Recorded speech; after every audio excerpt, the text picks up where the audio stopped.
ನಫರತ್ K Bazaar May Mohabbat ಕಿ ದುಕಾನ್. ಇದು ರಾಹುಲ್ ಗಾಂಧಿಯವರು ಕಳೆದ ಕರ್ನಾಟಕ ವಿಧಾನಸಭಾ ಚುನಾವಣೆಯ ಸಂದರ್ಭದಲ್ಲಿ ಕರ್ನಾಟಕದಲ್ಲಿ ಪ್ರಚಾರಕ್ಕೆ ಬಂದ ಸಂದರ್ಭದಲ್ಲಿ ಹೇಳುತ್ತಿದ್ದ ಮಾತು. ಅಂದರೆ ಕರ್ನಾಟಕ ದ್ವೇಷದ ಮಾರುಕಟ್ಟೆಯಾಗಿದೆ, ಈ ದ್ವೇಷದ ಮಾರುಕಟ್ಟೆಯಲ್ಲಿ ಪ್ರೀತಿಯ ಅಂಗಡಿಯನ್ನು ನಾವು ತೆರೆಯುತ್ತೇವೆ ಎಂದು ಕಳೆದ ಚುನಾವಣೆ ಸಂದರ್ಭದಲ್ಲಿ ಹೇಳಿದ್ದರು.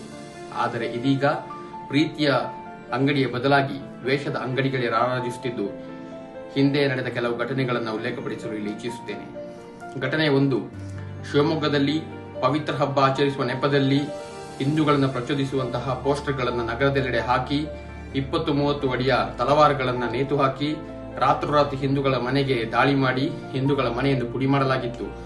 ಘಟನೆ 2 ಕೆಲವು ದಿನಗಳ ಹಿಂದೆ ನಡೆದ ರಾಜ್ಯಸಭಾ ಚುನಾವಣೆಯಲ್ಲಿ ಕಾಂಗ್ರೆಸ್ನ ಅಭ್ಯರ್ಥಿ ನಸೀರ್ ಅಹಮದ್ ಅವರ ವಿಜಯ ಯಾತ್ರೆಯಲ್ಲಿ ವಿಧಾನಸೌಧದಲ್ಲಿ, ಅಂದರೆ ಕರ್ನಾಟಕದ ವಕ್ಷ ಸ್ಥಳದಲ್ಲಿ, ಅಧಿಕಾರದ ಸ್ತಂಭವಾಗಿದ್ದ ವಿಧಾನಸೌಧದಲ್ಲಿ ಪಾಕಿಸ್ತಾನ್ ಪರ ಘೋಷಣೆಗಳು ಮೊಳಗಿದವು. ಇದನ್ನು ಸಮರ್ಥಿಸಿಕೊಂಡ ಸರ್ಕಾರ ಘೋಷಣೆಗಳೇ ಕೂಗಿಲ್ಲವೆಂದು ಹೇಳಿಕೊಂಡಿತ್ತಾದರೂ ಎಫ್ಎಸ್ಐಎಲ್ ವರದಿಯಲ್ಲಿ ಘೋಷಣೆಗಳು ಕೂಗಿರುವುದು ಸಾಬೀತಾಯಿತು. ಇದರ ನಂತರವೂ ಕೂಡ ಸರ್ಕಾರ ಇದಕ್ಕೆ ತೇಪ ಹೆಚ್ಚುವ ಕೆಲಸವನ್ನೇ ಮಾಡಿತು.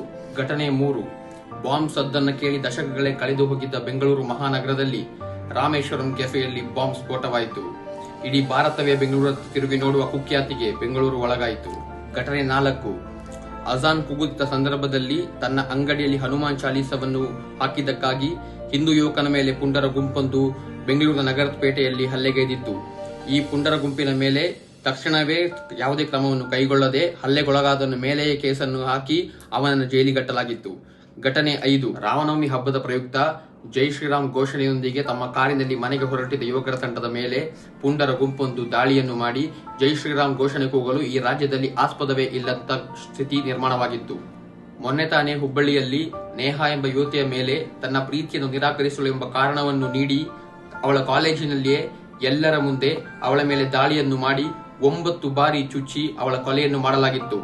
ಇದಕ್ಕೆ ಸಿಎಂ ಹಾಗೂ ಗೃಹ ಸಚಿವರು ಉಡಾಫೆಯಿಂದ ಉತ್ತರವನ್ನು ನೀಡಿ ಇದೆಲ್ಲವೂ ಸಾಮಾನ್ಯ ಎಂಬಂತೆ ಎಲ್ಲರ ಮುಂದೆ ಇದನ್ನು ಬಿಂಬಿಸುವ ಕೆಲಸವನ್ನು ಮಾಡಿದರು. ಹೀಗೆ ಹಿಂದೂಗಳಿಗೆ ಈ ರಾಜ್ಯದಲ್ಲಿ ರಕ್ಷಣೆ ಇಲ್ಲದಂತೆ ಮಾಡಿ ಸರ್ವ ಜನಾಂಗದ ಶಾಂತಿಯ ತೋಟವಾಗಿದ್ದ ಕರ್ನಾಟಕವನ್ನು ಸರ್ವ ಜನಾಂಗದ ಅಶಾಂತಿಯ ತೋಟದಂತೆ ನಿರ್ಮಾಣವನ್ನು ಮಾಡಿ ಪ್ರೀತಿಯ ಮಾರುಕಟ್ಟೆಯಲ್ಲಿ ಪ್ರೀತಿಯ ಅಂಗಡಿಗಳೇ ತುಂಬಿದ ಕರ್ನಾಟಕದಲ್ಲಿ ದ್ವೇಷದ ಅಂಗಡಿಗಳು ನಿರ್ಮಾಣ ಮಾಡಿದ ಈ ಸರ್ಕಾರಕ್ಕೆ ಮುಂದಿನ ಲೋಕಸಭಾ ಚುನಾವಣೆಯಲ್ಲಿ ತಕ್ಕ ಉತ್ತರವನ್ನು ನೀಡುವ ಮೂಲಕ ನಾವೆಲ್ಲರೂ ಹಿಂದೂಗಳು ನಮ್ಮ ಒಗ್ಗಟ್ಟನ್ನು ಪ್ರದರ್ಶಿಸಬೇಕಿದೆ.